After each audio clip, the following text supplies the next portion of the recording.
David Lynch is dead. He died about a week ago of emphysema after being evacuated from the burning city of Los Angeles.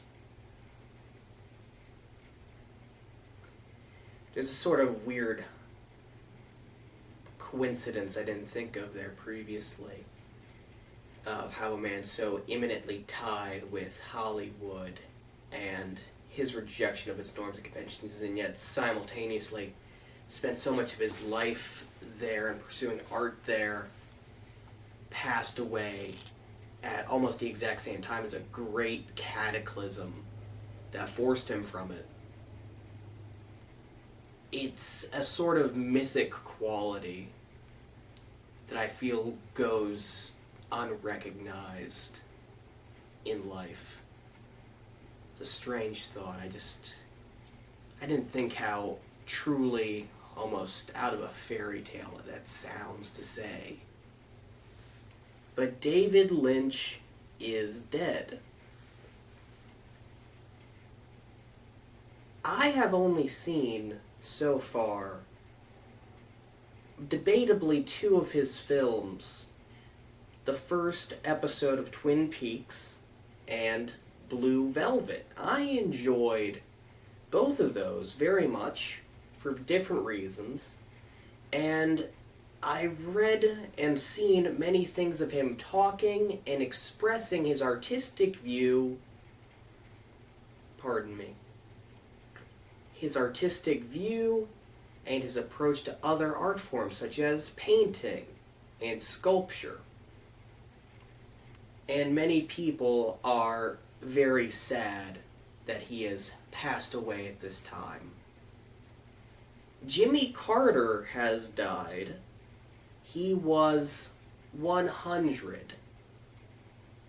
I was talking with my friend Jay earlier about Jimmy Carter, and I am frustrated that so many people, including historians in many cases, describe Jimmy Carter as a better person than he was a president, or too good of a person to be president. That last one especially irks me, because I've heard it several times, and I question if someone could be too good of a person to fulfill the requirements of a job, if that job is really worth doing at all, and I don't think people ask that question. I don't think it's a good thing to be president if you could be too good of a person to be a president. A lot of people were also sad that he had passed away. He had a good life, good long life, full of years. He did many great acts for who knows how many people. But he did pass away, and many people were saddened by that.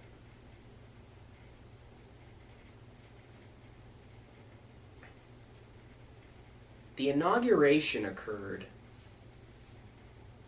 yesterday. Also Martin Luther King Day.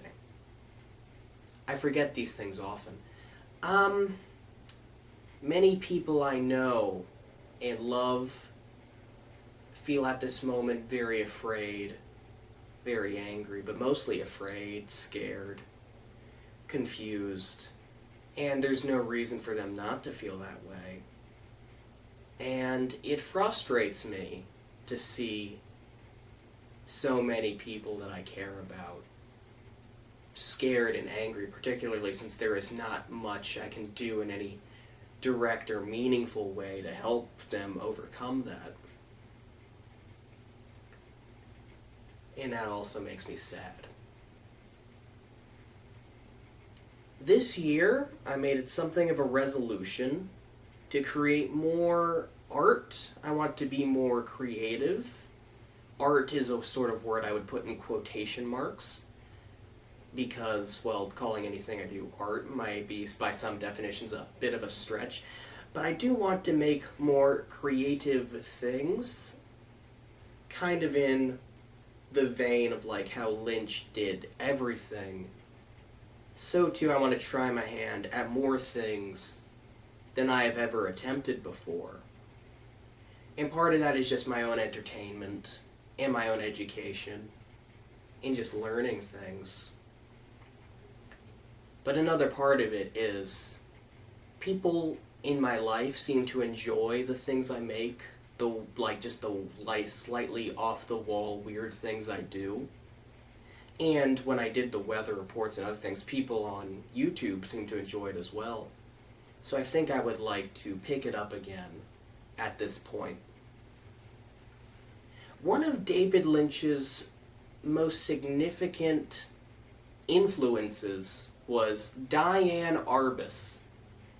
Diane Arbus was a photographer of, I suppose you would say, the mid-20th century. She was gifted a camera shortly after her wedding by her husband, Alan Arbus, and they worked together for years at a photography company, and he would develop her prints, and eventually she started to go into photography independently, just on her own, taking photos. And her photography was different from the photography that was widely, contemporarily accessible at the time. She took photos of sex workers, people who were old, people who were young, people who were disabled, people who were put into the so-called freak shows. And she took pictures of them in the places in which they lived and worked in their everyday lives, and she pushed the envelope on what could be or couldn't be considered artistic photography. It's strange when things like that happen, because I realize, and I'm very sad that I won't recognize how truly significant work like that is, because we're just so in the milieu that she made, and so many other people like her have made, who have stretched the limits of what's considered artistic expression. And that's sad that I won't be able to understand that fully. But something that was strange about it is I actually know Alan Arbus, her husband, better than I know Diane Arbus. Alan Arbus was the actor who played Dr. Sidney Freeman in MASH.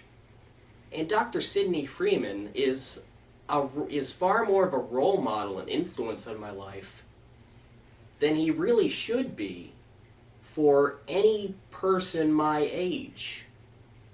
But that's just happens sometimes. So that was just kind of a shock earlier today.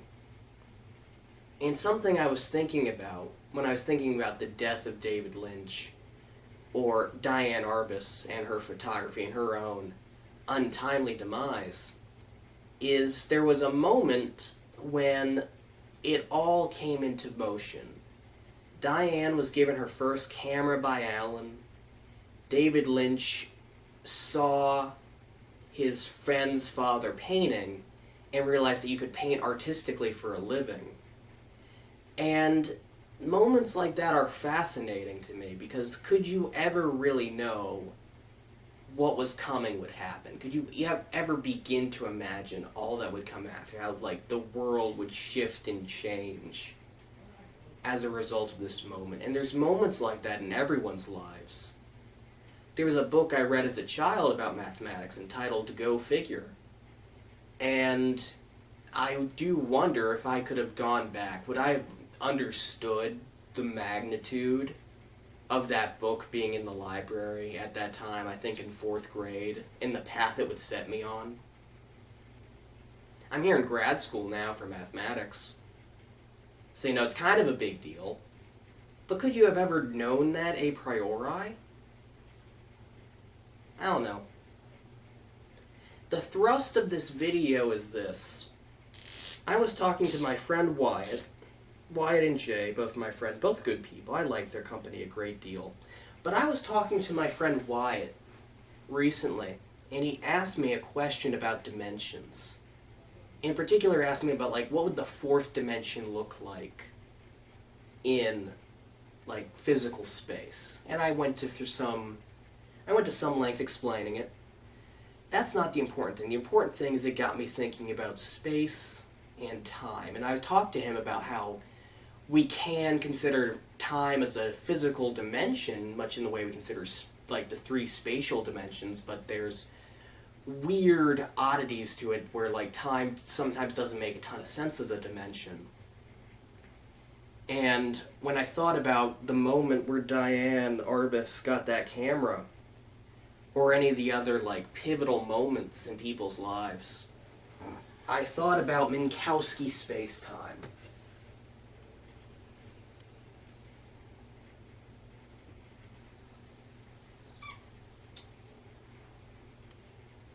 This is kind of a model for space and time together. This one dimension represents space. It's the universe of space. It's a one-dimensional universe.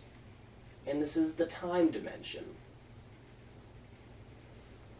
And we consider time broken up into segments like seconds. So like each of these seconds, we can think of a line here. And then there'd be some sort of space coordinate and a time coordinate. And this would represent this point in space at this point in time. So we have like basically infinitely many parallel versions of this universe, each iterated at a different point in time. And the thing that struck me, and this is a thing that I've thought about in the past, and it's something where I like to think about it when I think about people who have died, or things that make me afraid, or things that make other people afraid or wish that there was some sort of past they could retreat to. And that's that in space-time we are always moving forward at the speed of light. We could be moving strictly along the time axis, or strictly along the space axis, or some combination of the two. So like if I walked to this point in this time, my curve through space would look like this. I'd be traveling at the speed of light along this path through both time and space. And then, of course, this would be the horizon. This would be the universe now, and this time here would be a distant memory. But the thing is, even though this is a memory, it's still, in a sense, there. I don't like to talk about religion seriously. I talk about it a lot as jokes. I don't like to speak about my religious beliefs seriously because I don't think I'm very good at the faith I espouse. But I do believe everything will be okay. It's kind of in the contract. You have to sign it. But even past that, something I look to and try to think of as a comfort is that if this is a good moment, even though I'm in the future and cannot return to it, in a real sense this moment still exists. If I could turn back time and go back through space to this moment, it would still be there forever and ever. And that's true of all influential or important movements and moments. At least intellectually. Maybe not this is physically the case. But practically, we can think of all of the moments, all of the good things, all of the good gifts we receive that are in the past as still present, always and forever. Something not even the passage of time can erase. We may never be able to go back to them again. But they're still out there, I believe, always and forever. And I find that to be a comfort, to think that that moment just exists perfect no matter where I go and however long I do things. And I think that's just what I want to, I think that's just kind of roundabout this whole video is about. I want to do more creative things. I want to encourage folks, and I want everyone to know that things are going to be A-okay.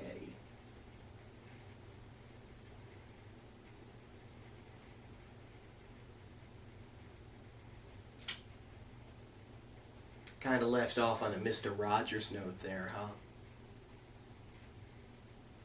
Yeah. Remember, folks, the good moments are always there.